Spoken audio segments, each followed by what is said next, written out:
मीरा जी अपने भाव में कहती हैं, वाह सुख में पत्थर पड़ो नाम हृदय से जाए। हमें वो सुख नहीं चाहिए, उस सुख में पत्थर मारती हैं जिससे भगवान का नाम चला जाए, याद चली जाए, वो सुख हमें नहीं चाहिए।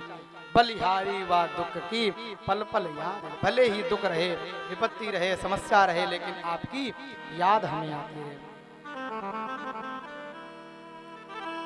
कहे हनुमंत विपति प्रभु सोई, कहे हनुमंत विपत प्रभु सोई।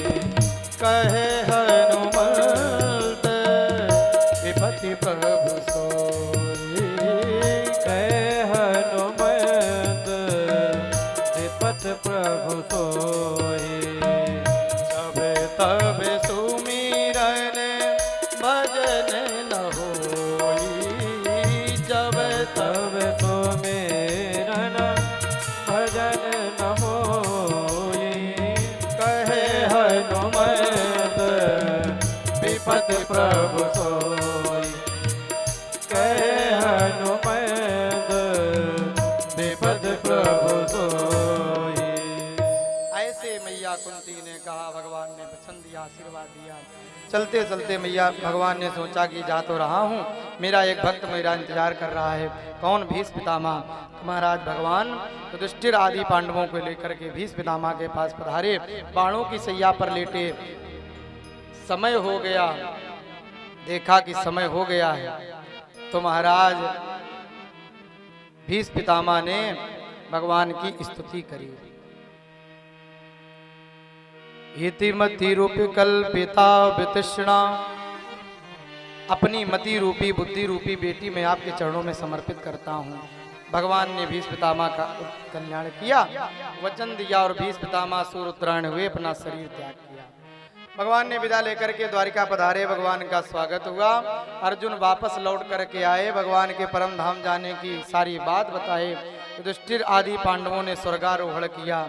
जो बालक था परीक्षित वो बड़ा हुआ, युवराज बने। और परीक्षित जी ने एक बार भ्रमण किया, वन में शिकार किया, देखा तो एक बार गौ माता को और बैल को बड़ा दुखी देखा। पृथ्वी मैया ही गाय का स्वरूप बना करके रो रही हैं और धर्म बैल का स्वरूप बना करके 3 पैर टूट गए, 1 पैर से खड़ा है। कलयुग आया, काला काला स्वरूप लेकर के बैल को गाय को मारने लगा। तो महाराज परीक्षित जी ने बाण चढ़ाया, अरे कली तेरी हिम्मत कैसे हुई, मेरे राज्य में मेरे रहते मेरी गैया मैया को बैल को धर्म को दुख दे रहा है। सारी बातें सुनी परीक्षित जी ने। कलयुग शरण में आ गया। प्रभु सूर्योदय से लेकर के सूर्यास्त तक तो आपका ही राज्य है, सब जगह कहाँ जाऊं, मुझे कुछ स्थान तो दे दो। तो महाराज 4 जगह दिया। द्यूतम पानम स्त्रियः सूना येन वर्णश्चतुर्विधा। पहला स्थान कलयुग को दिया द्यूतम, माने जुआ, जहां पर जुआ खेला जाता वहां पर कलयुग का वास रहे। और वहां पर कलयुग लोभ के रूप में रहता। जो लोग जुआ खेलते हैं लोभ बढ़ता जाता कि अब की बार मिले, अब की बार मिले, और तब तक सब हार जाते हैं। कलयुग का वास होता है। और दूसरा पानम, पानम माने समझ गए ना, समझ गए, जो लोग पी लेते, मदिरा पान करना। और जो मदिरा पान करता है उनके घर में कलयुग का वास रहता है। और लोग तो बड़े बड़े होशियार होते हैं। ऐसे कोई ये कौन सा मंगलपुर गांव हो, कौन सा है, क्या कहेगा आदमी मिल गया, उसने बड़े महाराज जी उपाय बताए। बोले महाराज जी आप बार बार मदिरा का विरोध करते रहते हो कि मदिरा नहीं पीनी चाहिए, खराब बात है, गलत बात है, नुकसान है, आपको इसके फायदे नहीं मालूम। तो हमें भी बड़ा आश्चर्य लगा कि इसके भी कोई फायदे हो सकते हैं। उसने कहा महाराज जी मदिरा के कई सारे फायदे हैं। हमने कहा कैसे? उसने कहा पहला फायदा तो ये कि जो व्यक्ति मदिरा पान करता उसके घर में कभी चोरी नहीं होती। ऐसा कैसे? तो उसने बताया कि महाराज जी वो पहले ही सारा घर का पैसा धन रुपया सारी सामान बेच बेच करके सब पी जाता है, चोर उसके घर में चोरी क्या करेंगे, कुछ बचते नहीं है। और दूसरा फायदा उसने बताया, उसने कहा महाराज जी जो व्यक्ति मदिरा बहुत ज्यादा पीता है उसको बुढ़ापा नहीं जल्दी आता। तो हमने कहा कि ये कौन सा च्यवनप्राश है बुढ़ापा नहीं आता, इससे क्या लाभ?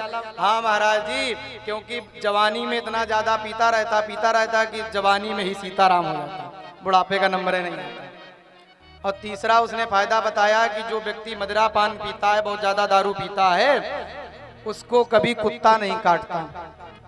तो हमने कहा ये तो कोई बहुत विशेष बात लगती है भाई, कुत्ता क्यों नहीं काटता, ऐसी क्या दोस्ती। तो उसने बड़े प्रेम से कहा कि जब कोई आदमी पी करके कहीं नाली में गिरा पड़ा रहता है तो कुत्ता उसे काटता नहीं, चाटता है। ऐसे अपने अपने लोगों की परिभाषा, अपने अपने भाव। लेकिन हम तो सबसे निवेदन करेंगे, यहाँ के जितने हमारे ग्रामवासी हैं, जो लोग यहाँ पांडाल में, जो घर में हैं, कि इस वस्तु का त्याग कर दें। और हम तो अपने माननीय मुख्यमंत्री जी से भी निवेदन करेंगे, हाथ जोड़ के निवेदन है। बहुत सारी बातें आती हैं कि उसमें राजस्व की ये बात वो बात ठीक है, अपनी जगह पर है, और भले टैक्स कितना बढ़ा दो और सारी चीजें बढ़ा दो, लेकिन अगर हो सके तो हम माननीय मुख्यमंत्री जी से यही प्रार्थना करेंगे कि मदिरा उत्तर प्रदेश से बैन कर दें। सबसे ज्यादा जो अपराध का जो माध्यम है, सबसे ज्यादा जो अपराध होते हैं, चाहे झगड़े हों, चाहे घर में विवाद हो, पति पत्नी में नुकसान हो, चाहे एक्सीडेंट हो, तमाम ये जो कारण है, ये सबका कारण एक मदिरा है। अभी कुछ दिन पहले घटना घाटमपुर की थी, हम लोगों ने देखा होगा, एक ट्राली पलट गई थी, 26 लोग मर गए थे। हैं? उस ड्राइवर की गलती की, दारू पी करके वो गया मंदिर में, कहीं से पूजा करके आ रहे थे और रास्ते में उसने रोक करके मदिरा पान किया और लेके गया। उसमें महिलाएं भी थी, बच्चे भी थे, लोग भी थे, और उसको ऐसा पलटाया कि सारे लोग मर गए। एक गलती के कारण हजारों जिंदगियां, हजारों जानें चली जाती हैं। तो ऐसे जो व्यसन है, जो खराब चीज है, ये बंद भी हो जाए। और आप सबसे भी मेरी प्रार्थना है कि आप लोग इसे छोड़ भी दो। कलयुग का वास रहता, महाराज जी ने बताया।